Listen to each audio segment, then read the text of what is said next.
Recuerdo que la primera vez que hablamos de libros con Camila Moreno fue en 2015, con su disco Mala Madre recién publicado. Voy a empezar a bailar, tu mamá te mató y yo con su piel te enseñó que estás salvo. Fue, de hecho, en una entrevista para hablar del álbum. Ya la había entrevistado otras veces, desde el 2009 para ser más exacta. Todavía no salía de la escuela de periodismo, pero en mi primer trabajo en una revista propuse ir con una cámara y entrevistarla en video, luego de enamorarme de su disco debut al mismo tiempo. El editor dijo que sí, ella también, y me abrió las puertas de su casa. Esa vez hablamos de música y de árboles, de Björk, de su hermana chica, pero en 2015, siguiendo su carrera de cerca por 6 años, yo ya hacía otras preguntas, y ella quizás también tenía más respuestas.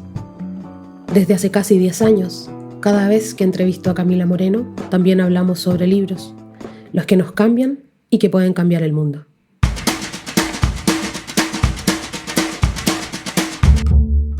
Esto es Ojo en Tinta, el podcast. Libros para salvar al mundo.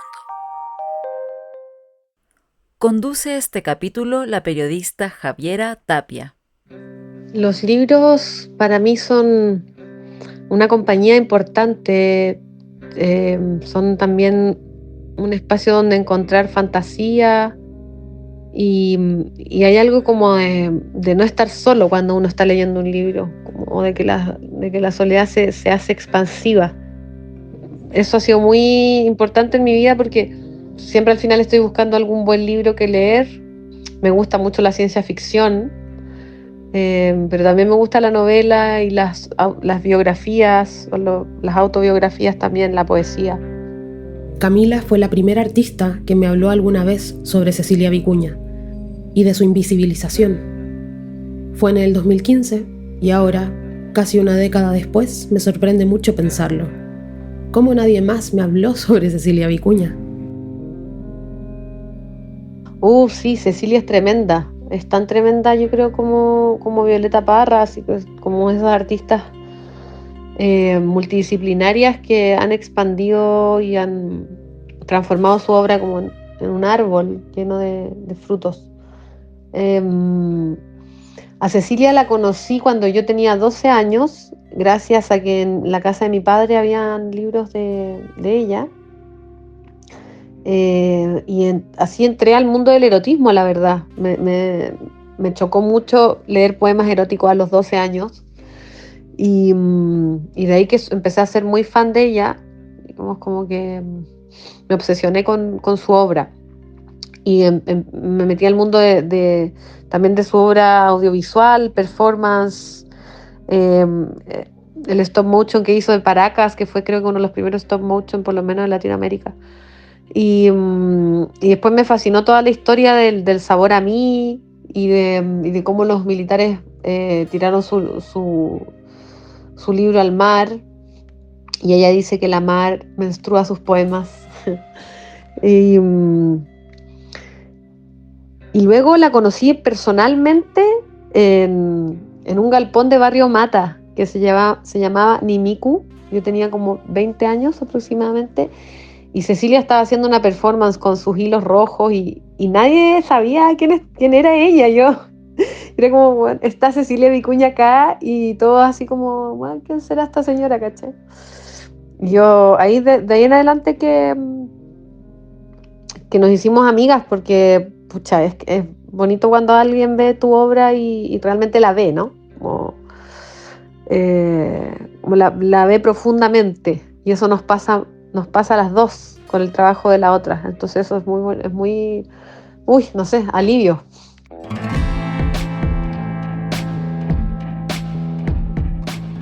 Durante la creación de Mala Madre, Camila fue prácticamente abrazada por diferentes lecturas y diferentes autoras que escribieron antes que ella.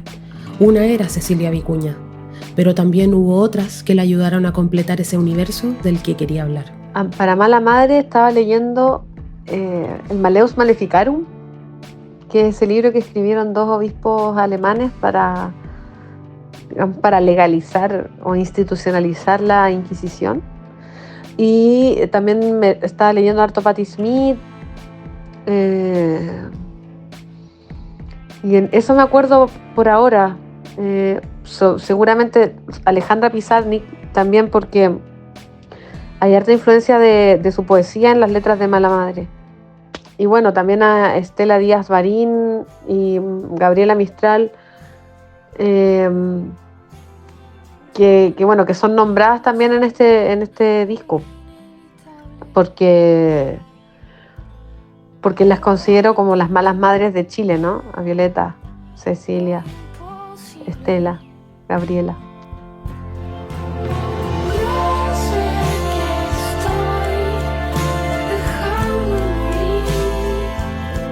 Gabriela Mistral es también otra autora que la ha acompañado en su propio viaje y descubrimiento como artista, pero no solo por leerla e inspirarla, sino directamente a componer junto a ella, como una compañera que te asiste cuando lo necesitas.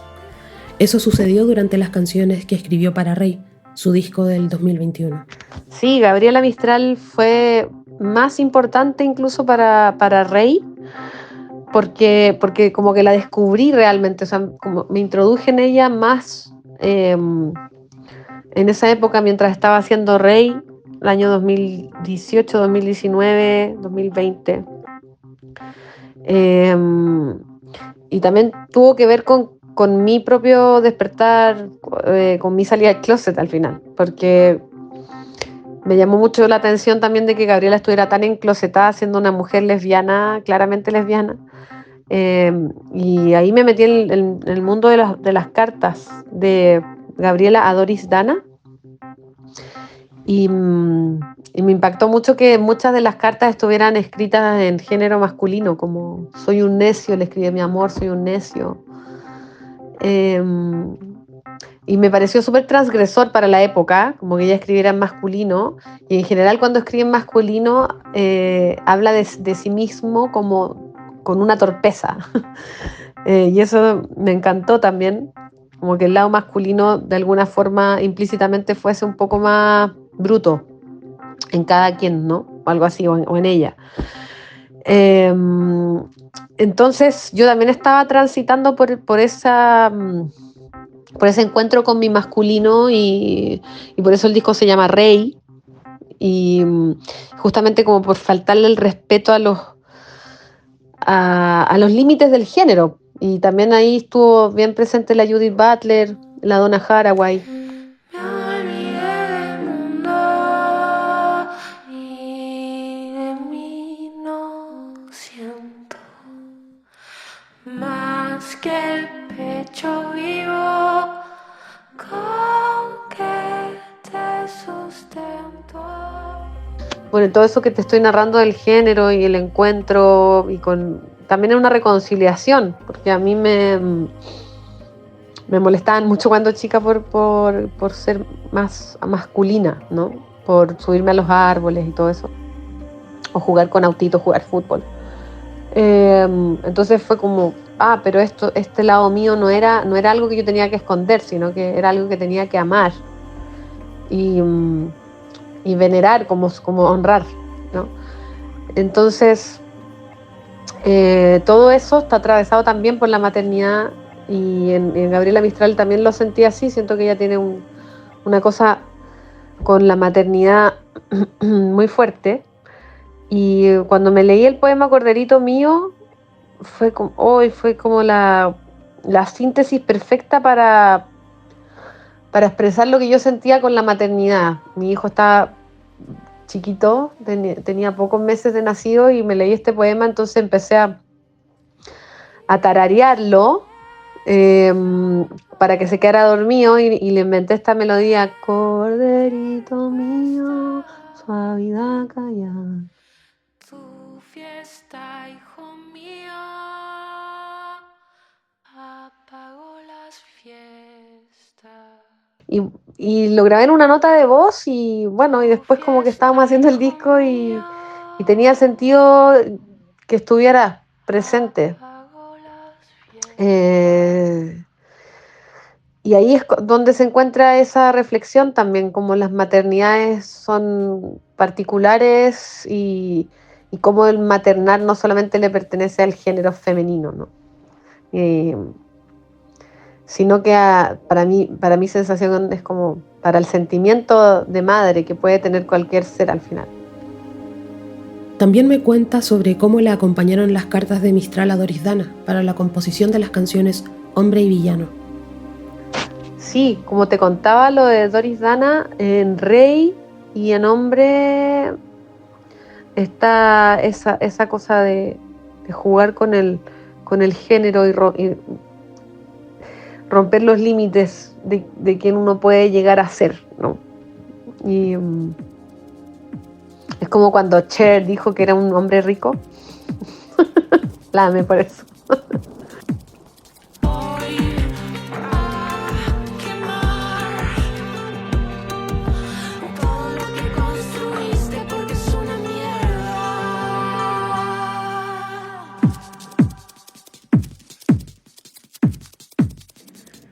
Además de ser lectora de poesía, Camila reconoce ser muy fan de la ciencia ficción, un mundo que también ha sido una herramienta propia de narración y exploración de sus últimos años.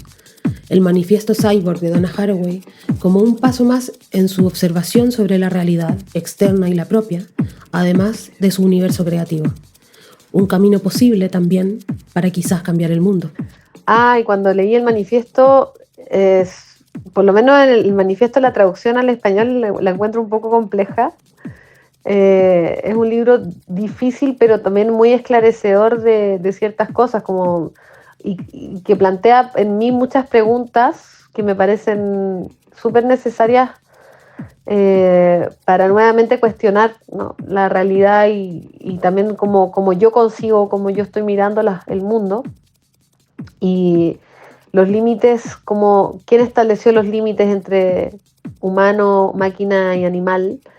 Y finalmente el cyborg es el que habita en esas fronteras que son difusas. Y esas fronteras son las que me parecieron súper interesantes, justamente porque tienen esa cosa de transitoria, de ser transitoria, ¿no? De estar transicionando hacia algo, de estar mutando. Y ahí se me cuela también el tema de la materia, como también la materia está transicionando. Y como la Karen Barat habla de eso, y justo estoy leyendo eso también. Y se emparenta harto con Judith Butler y con Donna Haraway. Y me interesa la postura política también detrás de eso, que es como rebelarse en contra del status quo al final, y lo que te dicen que cómo deberían ser las cosas y es el cómo deberían ser las cosas, y esos límites también son políticos, y levantarse o cuestionarlos también me parece que es un acto político y necesario para cambiar la humanidad al final, o para empezar a cambiarla, por lo menos a nivel de pensamiento, ¿no? Y hacer una sociedad más amorosa, más tolerante y con más propiedad también de su propia historia. Le pregunto cuáles son las lecturas que quizás no nombramos antes, pero que en retrospectiva sí le han ayudado a construirse a sí misma como artista, las que le han ayudado a imaginar su propia música de otras maneras, las escrituras que se están acumulando en ella. Estoy muy, muy inspirada por una poeta gringa que se llama Sharon Olds, y como te comentaba, la Karen Barat también ha sido importante. También he leído cosas de David Byrne, cómo funciona la música. Pero en poesía, la Sharon Olds vino a remover mi mundo porque es otra manera de escribir poesía, mucho más como en prosa, y me encantó. Llegué a ella gracias a el libro de Nick Cave que se llama La canción de la bolsa de mareo, que también me fascinó y me ha acompañado ese libro por harto tiempo. Así que esas son las lecturas que te puedo compartir ahora. Todavía sigo leyendo el de Karen Barat porque es súper complejo, filosofía así bien dura. Y eso, yo creo que sería interesante generar como grupos de lectura en torno a esto porque son como reflexiones que no se acaban, o sea, solamente generan más preguntas, ¿cachai? O por lo menos a mí me ha pasado eso. Y bueno, espero que haya servido estas respuestitas y un abrazo grande, besitos. ¿Cuáles son los libros sobre los que hablaremos en entrevistas con Camila en 10 años más? Les contaré.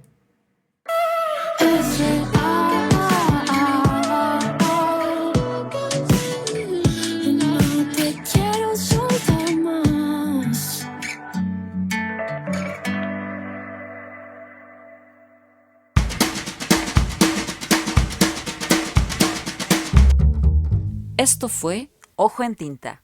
Libros para salvar al mundo. Un proyecto financiado por el Fondo del Libro y la Lectura del Ministerio de las Culturas, las Artes y el Patrimonio de Chile, convocatoria 2022. Puedes encontrar todos los capítulos en Spotify, en YouTube y en www.ojoentinta.com. Sigue a Ojo en Tinta en Facebook, Twitter e Instagram y cuéntanos de tus lecturas para salvar el mundo.